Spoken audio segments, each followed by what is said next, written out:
Inspection செய்து பாதுகாப்பெல்லாம் உறுதி செய்யப்பட்டு இன்றைய தினம் வெற்றிகரமாக அனைத்து பள்ளிக்கூடங்களும் திறக்கப்பட்டிருக்கின்றன. எங்களுடைய குழந்தைகள் வகுப்பறைக்கு வர தொடங்கிட்டாங்க. அது மட்டும் இல்ல, இன்றைய தினமும் நீங்க பார்த்திருப்பீங்க, காலை உணவு திட்டம் நம்முடைய ஆட்சியிலும் தொடர்ந்து கொண்டு இருக்கிறது. மேலும் அவர்களுக்கு தேவையான அந்த ஸ்மார்ட் போர்ட்ஸ் இன்றைய தினம் தற்போது தான் இப்போ நான் அதை லான்ச் பண்ணி கொடுத்துருக்கிறேன். ஸோ அந்த உபகரணங்கள், அவர்களுக்கு தேவைப்படக்கூடிய அந்த பாட புத்தகங்கள், வண்ண பென்சில்கள் உள்ளிட்ட அனைத்து வகையான விஷயங்களும் முறைப்படி சரியாக மிக கச்சிதமாக செய்திருக்கிறோம், நடைபெற்றுக் கொண்டிருக்கிறது என்பதை மகிழ்ச்சியோடு உங்களிடம் தெரிவித்துக் கொள்கிறேன்.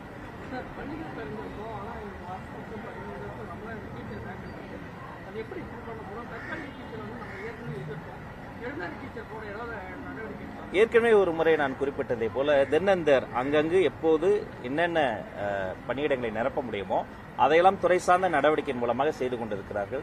ஆனால் சில விஷயங்கள் நீதிமன்றத்தில் இருக்கு. இருந்தாலும் சில விஷயங்களை சட்டப்பூர்வமாக அணுகணும், சில விஷயங்களை மனிதாபிமானத்தோடு அணுகணும். அதையெல்லாம் கலந்து ஆலோசித்து முறைப்படி கவுன்சிலிங் எல்லாம் ஏற்பாடு செய்யப்பட்டு முறைப்படி கூட்டங்கள் நடத்தி அந்த இடங்களும் நிரப்பப்படும் என்பது தெரியும். ஒவ்வொருத்தரா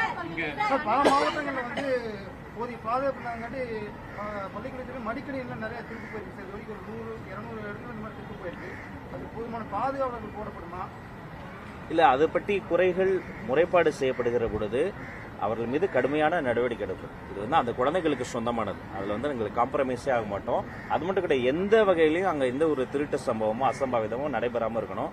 அங்கொன்றும் இங்கொன்றும் நடைபெற்றால் கூட உடனடியாக அது என்னுடைய கவனத்துக்கு கொண்டு வரப்பட்டு கடுமையான நடவடிக்கைகள் எடுக்கப்படும் என்பதை உங்கள் மூலமாக தெரிவித்துக் கொள்கிறேன்.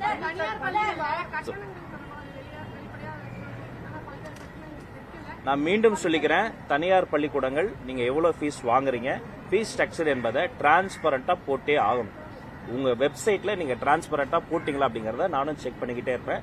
இது இந்த குழந்தைகளினுடைய, இந்த மாநிலத்தினுடைய மண்ணின் மகள்களினுடைய வாழ்க்கை. அது நீங்க கொஞ்சம் புரிஞ்சுக்கணும். கண்டிப்பாக அது ஃபீஸ் ஸ்ட்ரக்சர் என்னங்கிறத டிரான்ஸ்பரண்டா போட சொல்லி நான் உத்தரவு போட்டுட்டு அதை நீங்கள் கடைபிடிக்க வேண்டும் என்பதை கேட்டுக்கொள்கிறேன். பள்ளிகளா இருந்தாலும் சரி, கல்லூரிகளா இருந்தாலும் சரி, கவர்மெண்ட் ஃபிக்ஸ் பண்றதுக்கு யாருமே வாங்குறது கிடையாது.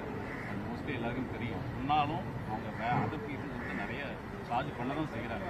இது என்னைக்குதான் முற்றுப்புள்ளி? இல்ல, முன்னாடி இப்ப கடந்த காலத்தை பொறுத்த வரைக்கும் அவங்க பல இடங்கள்ல சில இடங்கள்ல தெரிந்தோ தெரியாமலோ தேர்ட் பார்ட்டி இன்வால்வ்மெண்ட்ல ஏதாவது லஞ்ச லாவணியத்தை யாருக்காவது காசு கொடுத்து அவங்களுக்கு வேணுங்கிற காரியங்களை செய்திருக்கலாம். அதை அவங்க பிரேக் பண்றது இப்படி செஞ்சிருக்கலாம். ஆனா இன்னைக்கு நம்ம சிங்கிள் விண்டோ சிஸ்டத்தை நோக்கி நகர்ந்துச்சு இந்த கவர்மெண்ட். இந்த கவர்மெண்ட்டை பொறுத்த வரைக்கும் பொலிட்டிக்கல் இன்டர்வென்ஷன் இருக்காது, தேவையற்ற இந்த லஞ்ச லாவணியம் இருக்காது. அப்ப அவங்க எதுல போக்கஸ் பண்ணோம்னா இந்த டிரான்ஸ்பரண்ட் கவர்னன்ஸ்ல நாங்க எப்படி போக்கஸ் பண்றோமோ அப்ப எங்களுடைய பங்குதாரர்களாக இருக்கக்கூடிய அந்த பிரைவேட் ஸ்கூல்ஸ் அதுல நீங்க கான்சென்ட்ரேட் பண்ணணும். டெஃபினட்டா நீங்க டிரான்ஸ்பரண்டா போடுங்க. அப்போதும் உங்க என்ரோல்மெண்ட் நல்லா இருக்கும், இன்னும் உங்க மீது மதிப்பு கூடும், மக்கள் அதை கொண்டாடுவாங்க.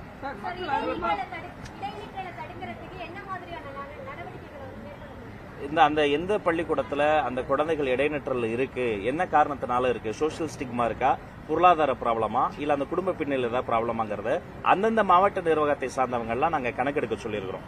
அந்த வீட்டில் இருக்கக்கூடிய அவங்க வீட்டுக்கு, அந்த குழந்தை இருக்கக்கூடிய வீட்டுக்கே நேரில் சென்று அந்த பிரச்சனை களையப்படும்.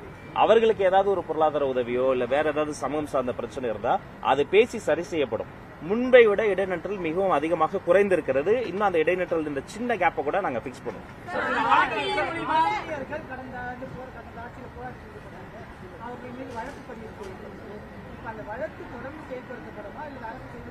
இல்ல, வழக்குல ரெண்டு வகை.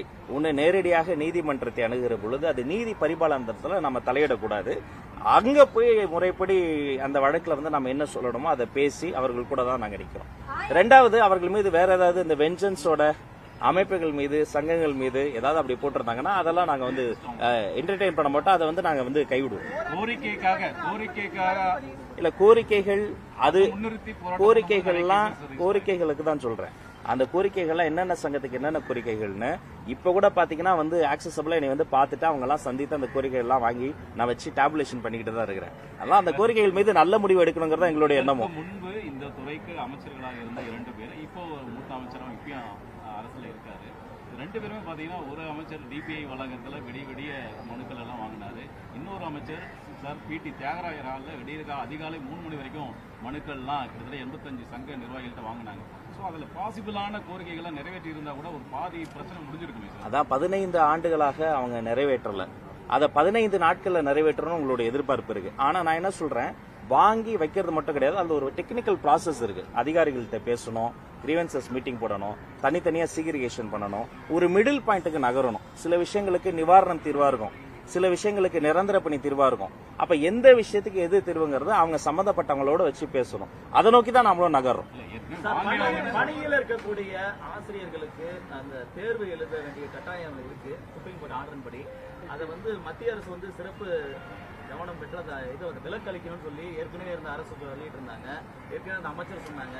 நீங்க அதை என்ன நடவடிக்கை? இப்ப அந்த தீர்ப்பு வந்த போதும் நான் பிரஸ்ல அதே தான் சொன்னேன். இன்னொரு வருஷம் வந்திருக்கு, அது சட்டப்பூர்வமா அதை இன்னும் அலசி ஆராய்ந்து அதன் மீது நடவடிக்கை எடுக்கப்படும். அவங்களுக்கு சேதாரம் இல்லாம அவர்களினுடைய நலன் தான் எங்களுடைய துறையினுடைய முதன்மை இலக்குகள்ல ஒண்ணு. அவர்களுக்கு எது நன்மை பயக்கும் அதை பேசி முடிவெடுக்கப்படும். கடந்த காலங்கள்ல கண்டிப்பா ஆமா ஆமா சொல்றேன். கடந்த ஆண்டு கொடுத்த புகார்களின் மீது ஏன் நடவடிக்கை எடுக்கப்படல, எந்த காரணத்துக்காக நடவடிக்கை எடுக்கப்படலங்கிறதையும் நான் விசாரிக்க சொல்லியிருக்கிறேன். இனி இப்ப வரக்கூடிய இந்த கல்வியாண்டு இப்ப தொடங்கி இருக்கு இல்லையா, அவங்களுக்கு ஃபீஸ் ஸ்ட்ரக்சர்ல இருந்து வேற ஏதாவது என்ன ப்ராப்ளம் வந்தாலும் சம்பந்தப்பட்ட பள்ளி நிர்வாகத்திடமே அவங்க முறையிடலாம். இல்லையா அவர்களினுடைய மாவட்ட கல்வி அதிகாரிகளையும் தொடர்பு கொள்ளலாம். இல்லைன்னா நேரடியாக என்னுடைய இயக்குநர்கள் இருக்காங்க, என்னுடைய செக்ரட்டரி சார் இருக்கிறாரு, என்னிடமே அவங்க முறையீடு செய்யலாம். அப்ப அவர்களை கூப்பிட்டு ஏன் இப்படி டிரான்ஸ்பரண்டா இல்லாம இருக்கீங்கன்னு சொல்லிட்டு எல்லாருமே என்ன வாங்குறாங்களோ அதை டிரான்ஸ்பரண்டா போடுங்கிறதுக்காக தான் இப்படி ஒரு இதுக்கு முன்னாடி இல்லங்கிறதால தான் இப்படி ஒரு முடிவே நம்ம எடுத்துக்கிறோம். அப்ப இதை கடைபிடிக்க வேண்டியது எல்லாருடைய பொறுப்பு என்பதை சுட்டிக்காட்டி கடந்த காலங்கள்ல ஸ்கூல் நம்ம மாநிலத்திலையும் பல மாணவர்கள் பாதிக்கப்பட்டிருக்காங்க. ஒவ்வொரு நாளைக்கும் அதுல பிரச்சனை அந்த மாணவர்கள் உயர்கல்விக்கு போறது மிகப்பெரிய ஒரு சவால் இருக்கு. இந்த பிரச்சனையை தமிழக பள்ளிக்கல்வித்துறை எப்படி கையாளுது? எந்த மாணவர்களுங்க? சிபிஎஸ்இ பொறுத்த வரைக்குங்க இப்ப நம்மளுடைய இதுல அவங்க வரல, இருந்தாலுமே அவர்களும் எங்களுடைய மாணவர்கள் தான். இப்ப அவங்க சம்பந்தப்பட்ட விஷயத்தையும் நான் ஆபீஸ்ல சந்தித்து அவர்கள் சம்பந்தப்பட்ட மனுக்களையும் வாங்கியிருக்கிறேன். இப்ப நம்முடைய பவுண்டரிக்கு உட்பட்டு அவர்களினுடைய பிரச்சனைகளையும் நம்மளால என்னென்ன இன்வால்வ்மெண்ட் பண்ணி அதெல்லாம் சரி செய்ய முடியுமோ அதெல்லாம் நம்ம டிஸ்கஸ் பண்ணிட்டு இருக்கோம். பள்ளியில தலைமை ஆசிரியர் கிடையாது. 3 ஸ்கூலுக்கு ஒரு தலைமை ஆசிரியர் ஜாயின் பண்ணி தான் பண்ணிட்டு இருக்காங்க. அதுக்காக இப்ப இடம் ஒரு மாற்றம் பண்ணுவீங்களா? இல்ல 2 ரீசன்ஸ் தான் அதுக்கு. ஒன்னு, அந்த பெரிமீட்டரை பாத்தீங்கன்னா பள்ளிக்கூடம் இருக்கும், அங்க மாணவர்கள் குறைவா இருப்பாங்க. இன்னொரு இடத்துல ஆசிரியர்கள் அதிகமா இருப்பாங்க, மாணவர்கள் குறைவா இருப்பாங்க.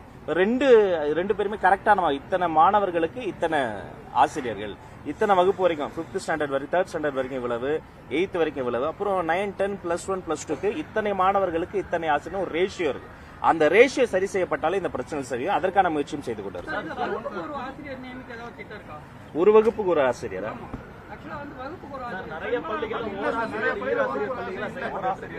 இப்ப ஓராசிரியர் பள்ளி எல்லாம் பாத்தீங்கன்னா அந்த டெரைனை பொறுத்து ஒரு பெரிய ஒரு அந்த ஆக்சஸ் டு எஜுகேஷன் இன்ஸ்டிடியூஷன் நம்ம இன்ஸ்டோர் பண்ணணும். அந்த பகுதியில் இருக்கக்கூடிய மாணவர்கள் அந்த பள்ளிக்கூடம் மட்டும் தான் போக முடியும். இப்ப அந்த இடத்திற்கு கூடுதல் ஆசிரியர்களை நியமிக்க முடியாத ஒரு சூழல் இருக்கும். ஆனா அது ஒரே ஒரு ஆசிரியர் இருக்கிறாங்க, ஒரே ஒரு மாணவர் இருக்காங்க என்ற காரணத்தை காட்டி உடனடியாக அதை நான் நெக்லிஜிபிள் பண்ணிட மாட்டோம். அவங்களும் நாங்க எங்களுடைய இன்க்ளூசிவ் நேச்சர்ல அவங்களுக்கு என்னென்ன வசதிகள் தேவையோ, அவர்களுக்கு என்னென்ன இன்ஃப்ராஸ்ட்ரக்சர்ல இருந்து என்னென்ன சப்போர்ட் சிஸ்டம் வேணுமோ அந்த சப்போர்ட் சிஸ்டத்தை எக்ஸ்டெண்ட் பண்றோம். கடந்த காலங்கள்ல அரசு பள்ளிகள்ல தலைமை ஆசிரியருடைய பணி காலி பணியிடங்கள் இருக்கு அப்படின்னு சொன்னாங்க. 20 மாவட்ட கல்வி அதிகாரிகள் இல்ல அப்படின்னு சொன்னாங்க. பாமக சார்பில் அறிக்கை பெற்றாங்க. அந்த அறிக்கையை நானும் பார்த்தேன். காலி பணியிடங்களை நிரப்புவது உடனே காலி பணியிடங்கள் இருக்குன்னு உடனே போற்ற முடியாது. அதுல ஒரு நிர்வாக சிக்கல் வருது. 2 பேர் ஒரே பணியிடத்திற்கு 2க்கும் அதிகமான அதிகாரிகள் 2க்கும் அதிகமான ஆசிரியர்கள் தேர்வாகிற பொழுது அவங்கள யாரு சீனியாரிட்டி, எந்த அடிப்படை, அவங்களுடைய டிகிரி, அவர்களினுடைய எக்ஸ்பீரியன்ஸ் அப்படின்னா அது ஒரு புரோட்டோகால் இருக்கு. அதன்படி விரைந்து முடிவெடுத்து விரைந்து அந்த பணியிடங்கள் நிரப்பதான் போறோம். சார், கடந்த காலங்கள்ல ஸ்கூல் ரீஓபன் அப்பவே அடுத்த போர்டு எக்ஸாம் டைம் டேபிள்லாம் ரிலீஸ் பண்றது கடந்த காலங்கள் நடந்தது. அது கடந்த காலத்தில் நடந்ததுக்காக அதே பேட்டர்னை பண்ணவும் கிடையாது. இந்த போர்டு எக்ஸாம் அந்த டைம்ல இந்த சொல்லுங்க பரவாயில்ல சொல்லுங்க. இல்ல அதுதாங்க அவர் ஏன் போன வாட்டி பண்ண மாதிரி இந்த வாட்டி பண்ணலன்றாரு. அது அவங்களுடைய அந்த பேட்டர்ன் அப்படியே ஃபாலோ பண்ணலாம் ஒன்றும் கிடையாது. அந்த போர்டு எக்ஸாம் விஷயத்தையும் நம்ம லான்ச் பண்ண தான் போறோம். அது பாப்பீங்க. இங்க டொனேட் பண்ணிருக்காங்க டிஜிட்டல் போர்டுங்கிறது. ஸோ மற்ற அரசு பள்ளிகள்ல இருக்கக்கூடிய நிலைமை என்ன? நம்ம கவர்மெண்ட்டே ஏதாவது ஆல்ரெடி சப்ளை பண்ணிருக்கோமா? இல்ல எல்லா பள்ளிக்கூடங்களையும் இப்போ நம்ம இதே மாதிரி மாத்தணுங்கிறது தான் நம்முடைய இலக்கு. ஒவ்வொரு ஸ்டெப்பா எடுத்து வச்சு நம்ம போயிட்டே இருக்கிறோம். ஒரே நைட்லயோ ஒரே நாள்லயோ எல்லா பள்ளிக்கூடங்களையும் மாற்றிவிட முடியாது. ஆனால் ஒரு நாள், ஒரு நைட், ஒரு டேல இது நிச்சயமாக நடக்கும். அதை செய்வதற்காக தான் நாங்கள் வந்திருக்கோம். நன்றி. புக்ஸ் எல்லாமே கொடுத்துருக்கோம். 1லேருந்து 3வது வரைக்கும் உள்ள தமிழ் புக்கு எல்லா சிபிஎஸ்சி ஸ்கூலுக்கும் போயிருக்கா? ஏன்னா போகலைங்கிற மாதிரி தகவல் இருக்கு. இல்ல போயிருக்கு. கண்டினியூ பண்றாங்கிற மாதிரி தகவல் நிறைய ஸ்கூல்ஸ் வந்து திங்கக்கிழமை எக்ஸ்ட் பண்ண போறாங்க. நான் விசாரிச்சேன். அதுக்கு ஏதாவது தனியா புக்கு கிடைக்கலாட்டி பழைய புக் வச்சு கண்டினியூ பண்ற மாதிரி எல்லாம் சொல்றாங்க. இல்ல புக்கெல்லாம் போயிருக்கு. ஒருவேளை அவங்களுக்கு புக்கு கிடைக்கலன்னா உடனடியாக அந்த புக்ஸை வந்து கொண்டு போய் சேர்ப்பதற்கான லாஜிஸ்டிக்ஸ்ல ஏதாவது ப்ராப்ளம் இருந்தாலும் அதுவும் சரி செய்யப்படும். புக்கு போய் சேர்ந்துரும். தமிழ்நாட்டுல 1800 பள்ளிகள்ல வந்து தலைமை ஆசிரியர் இல்லைன்னு ஒரு தகவல் இருக்கு. அதான் சொன்னாங்க. அது நம்ம வந்து ஒரு புரோட்டோகால் இருக்கு, அதன்படி விரைந்து அந்த பணியிடங்கள் நிரப்பப்படும்.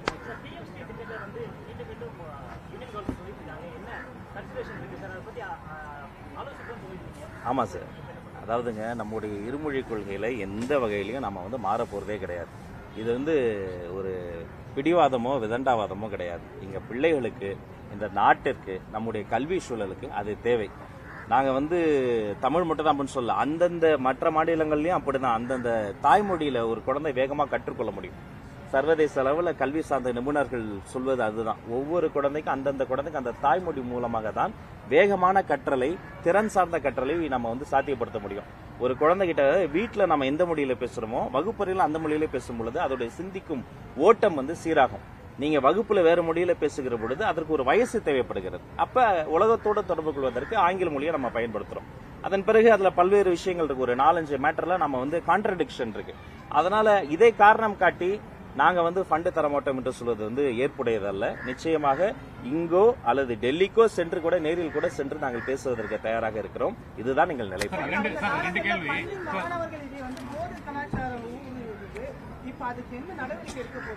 Thank you brother. முக்கியமான கேள்வி.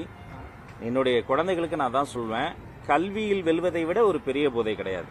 நீங்க கல்வியில ஜெயிச்சா அப்பா அம்மாவுடைய வாழ்க்கை மாறும், வீட்டு சூழல் மாறும், நம்ம தலைமுறையே மாறும். வீடு மட்டும் கிடையாது, இந்த நாடே மாறும். அப்ப இந்த டிஸ்ட்ராக்ஷன்ஸ் எப்படி, ஒரு பள்ளிக்கூடம் வர வழியில இருக்கக்கூடிய பாதை, நம்மோடு பழகக்கூடிய சில நண்பர்கள் ஏதோ ஒரு வகையில பண்ற இன்ஃப்ளூயன்ஸ், அல்லது நம்ம கண்ணால் பார்ப்பது, வாயால் நுகர்வது, காதால் கேட்பது, இதை போன்ற விஷயங்கள்ல நம்மள வந்து பொல்யூட் பண்ணக்கூடிய விஷயங்கள், இதை விட்டு விலகி இருங்கள்.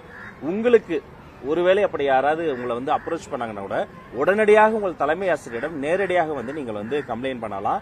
எந்த வகையிலையும் நம்ம வந்து அதை டாலரேட் பண்ண மாட்டோம். 0 டாலரன்ஸ் ஆன் ட்ரக்ஸ். இந்த ஒவ்வொரு கேம்பஸுமே ஒரு ட்ரக் ஃப்ரீ கேம்பஸாக, இந்த கேம்பஸ்க்கு வர பாதையே ரொம்ப ட்ரக் ஃப்ரீ ஸ்பேஸாக மாற்றுவதில் கண்ணும் கருத்துமா இருக்கிறோம். ஒருவேளை அப்படி என் குழந்தைகளுக்கு சொல்றேன், யாராவது உங்களை அப்ரோச் பண்ணா கூட கவலையே படாதீங்க, ஸ்ட்ரைட்டா வாங்க, HM கிட்ட சொல்லுங்க, சம்பந்தப்பட்டவங்க அந்த இடத்துல இருக்கவே முடியும்.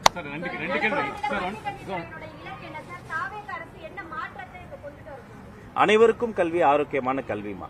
கல்வி என்பது வெறும் அதீத மூட நம்பிக்கைகளை மட்டும் கிடையாது, அறிவியல் சார்ந்ததாக இருக்கணும், திறன் சார்ந்த கல்வியா இருக்கணும், திறமைகளை வளர்க்கக்கூடிய கல்வியா இருக்கும். ஒரு குழந்தைக்கு ஆட வரும், பாட வரும், ஒரு குழந்தைக்கு பேச வரும், ஒரு குழந்தைக்கு தான் எழுத வரும்.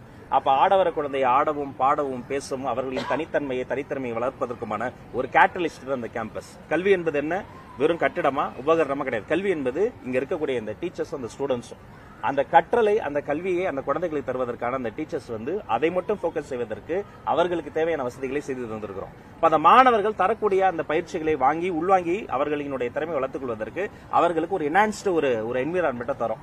ஒரு செடியில ஒரு பூ பூக்கலன்னா அது அந்த செடியினுடைய பிரச்சனை கிடையாது, அந்த என்விரான்மெண்ட், அந்த சாயில், அந்த மேன்யூர், அந்த தட்பவெப்பம்.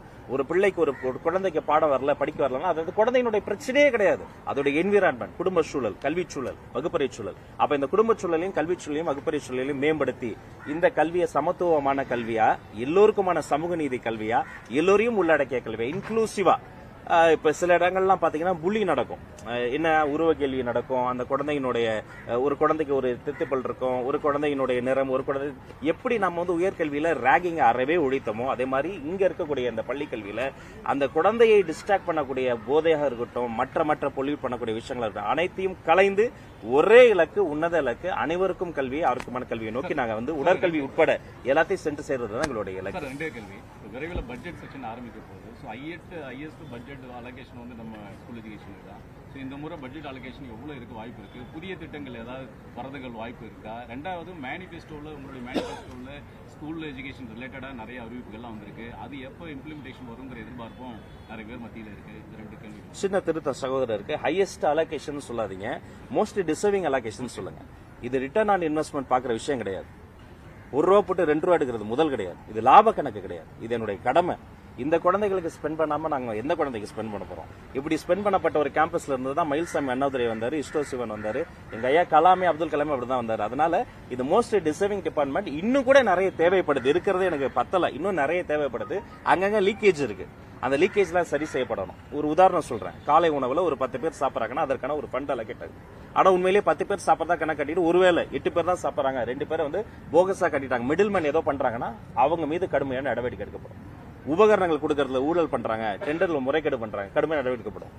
அலோகேஷன்ல, ரெனோவல்ல, என்ஓசில ஏதோ ஒரு இடத்துல ஏதோ ஒரு பிரச்சனை இருக்குன்னா அந்த லீக்கேஜ் எல்லாம் தடுத்துட்டாலே போதும். இன்னும் கொஞ்சம் நிதி ஒதுக்கீடு இதற்கு வந்து அவங்க கொடுத்துட்டாலே போதும்.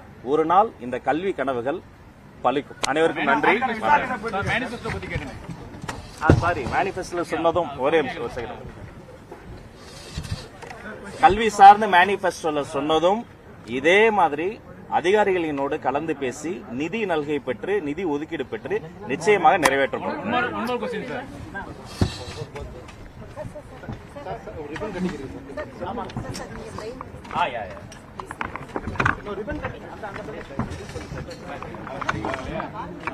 Secretary sir, thank you.